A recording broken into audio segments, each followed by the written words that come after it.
So we get the question all the time, should this person be classified as an employee or as a contractor? Well, the answer is, it depends. The IRS tells us that there are three main things they're looking for when trying to determine if your worker should be classified as an employee or as a contractor. Those three things are the behavioral control, the financial control, and the relationship with the worker. I tell people all the time to think about it this way. Think about it like you're a general contractor. So you've got a project, you're going to build a school. So when you put out the project, you hire subcontractors like electricians to come in and do the electrical work, run all the wires through the building. Now, while those electricians agree to show up at a specific time, do the work, have it done by a certain time, they're experts. They don't need to be trained in your way of doing things. They need to know the rules of the work site, sure, but they're not somebody that you train and you don't give them tools. They show up and do the work for a specific amount of money on a project basis.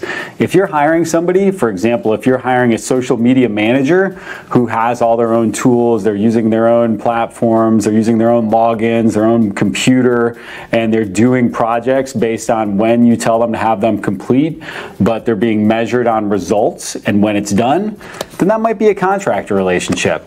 But if they're showing up every day to your office, you're supplying the machine, you're supplying all the logins, their company passwords, you're training them, you're providing them with more resources, then they may be an employee. So going back to that construction analogy, I'm going to be an expert. I'm going to show up every day with my own tools. That makes me a little bit more likely to possibly fall into that contractor bucket. But the IRS looks at it three different ways. They look at behavioral control, financial control, and the relationship between the two.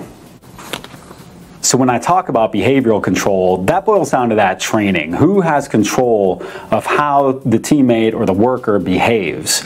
If I'm going to train you that you're going to, answer the phone this way, you're going to do your job this way, and here are the hours you're going to show up, and here are the things you're going to use to do your job, it's likely that you're an employee. But if you're a contractor, and once again, you're an expert in something that you do, and you're going to do it the way you've always done it, and I'm just hiring you to take care of that project or that job, then that behavioral control could go more towards the contractor side of things. And so financial control, when we look at it from that construction project example again, so if I'm the electrician and I just bid $100,000 to get the job done, my general contractor doesn't care about any of my expenses that I have inside of that $100,000, what my margins are, etc. But if I'm an employee and I incur an expense related to work, then I'm likely to get reimbursed by my employer. And my employer is going to pay for things like my equipment. They're not going to expect me to show up with all my own tools to do the job. They're not going to expect me to buy my own software subscriptions or whatever it might be. So that financial control becomes another element that the IRS is going to look at if they're ever auditing you for whether or not your employees should be classified as a contractor or vice versa. And finally, the relationship. So a lot of this comes down to contracts and what's agreed upon. I've often said if somebody doesn't know they're a contractor for you, then they probably shouldn't be a contractor, because people who are contractors tend to know, they enter into that agreement knowing that this is what they do. They're going to file their own taxes at the end of the year. It should never be a surprise when I go to file my own taxes to find out that my employer hasn't been paying my unemployment, or that they haven't been paying any taxes for me whatsoever because they were trying to make me a contractor to not have to pay taxes. And for the record, that is the way that this conversation typically starts is, yeah, I'd like to make this person a contractor. Well, why would you like to do that? Well, I don't want to pay any taxes on them. I don't want to give them benefits. I don't want to pay for any time off.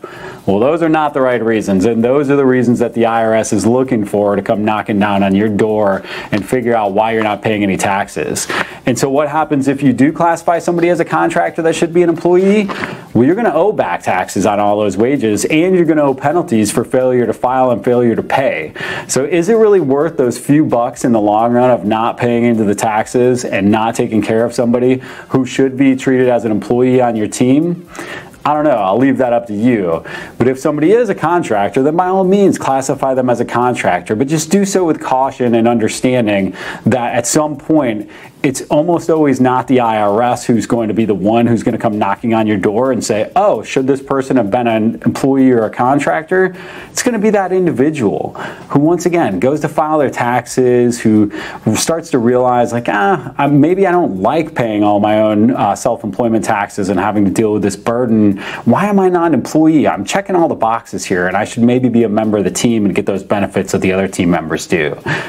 So these are all the things that you really want to consider when you're trying to decide whether or not to classify somebody as an employee or a contractor. And startups, this is a special message just for you. Just because you're a startup does not make somebody a contractor versus an employee. Go back to all those things that we talked about. Do they have, who controls financial, who controls behavior, what's the relationship? If they look like an employee, they smell like an employee, they probably are an employee. Just because you're a startup and you don't want to pay taxes does not make them a contractor, just because of the stage of your business. That has literally nothing to do with it. And we see that abuse happening all the time in startup communities all around the country. So be cautious out there. Make sure that you do the right thing by your teammates and by your organization, by understanding whether or not your team should be classified as a contractor, as an employee. And if you need further help, I'm going to link to some guides in the comments on the IRS's checklist of what they're looking for when trying to determine if somebody should be a contractor or an employee, and also some other things that might help you along the way. Thanks so much for stopping by. We appreciate your time, and I look forward to you next time. Thanks.